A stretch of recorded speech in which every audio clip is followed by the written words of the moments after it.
For somebody to have leprosy was regarded as the judgment of God. And in this case, it was in fact the judgment of God. So it was one of the few kings that received the judgment of God. And that is something that you and I need to think about. Like Emily said, Ijoma said, he started out as a very good king. And as I read his story, my heart just felt, God, I want to finish well. I want to finish strong.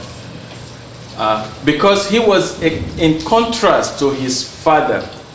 He did a better job. He was young when he became king, and he served the Lord for many years.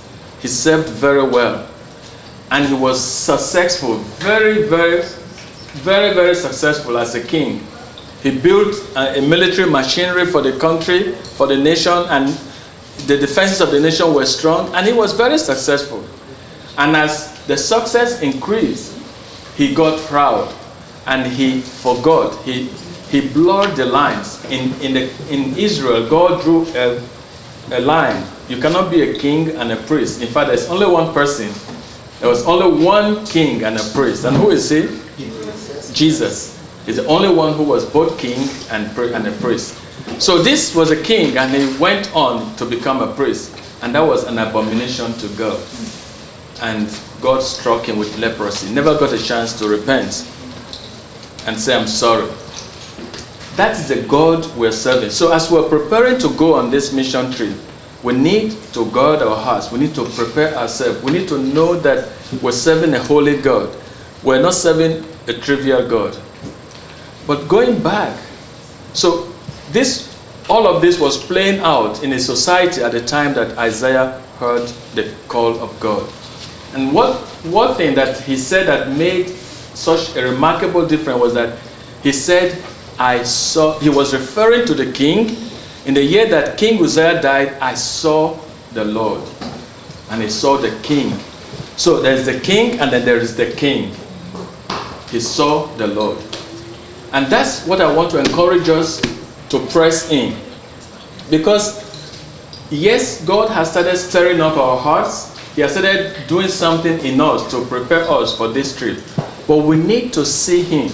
Because the call to go comes out of our revelation, our understanding of who he is. And it's when we see him for what he is worth that we're willing to make all the sacrifice.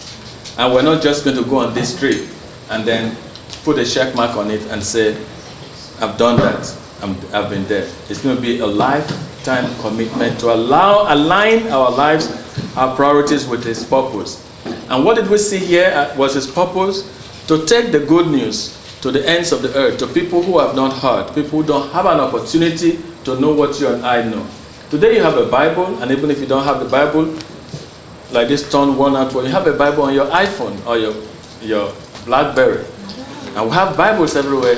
There are things that you take for granted. Some people cannot understand the simple concept of forgiveness.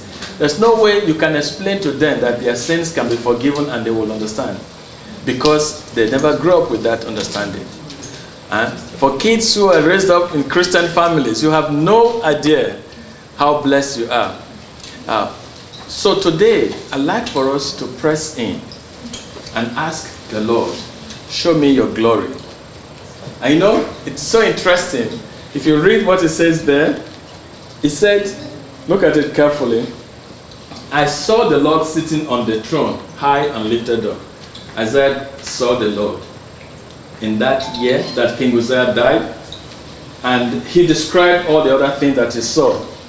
And then he heard what those beings were saying when they were screaming, holy, holy, holy is the Lord of hosts.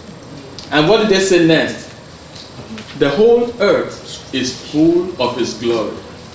So when we say you need to see, when we say I need to see the glory of the Lord, it's not necessarily seeing him on the throne.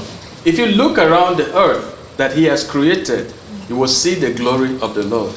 The question is, are you willing to look? Are you willing to look? So as we prepare, as we go on this trip, let's open our eyes. Let's see the glory of the Lord.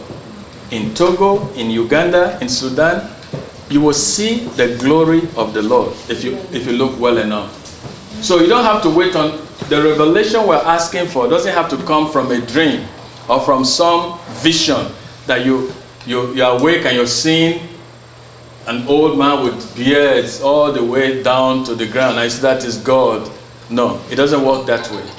God will reveal his glory to you. You may just look into the eyes of a child that is in pain, a child that doesn't have the things that you take for granted. And if you look into the eyes of that child, who knows, you might see the glory of the Lord.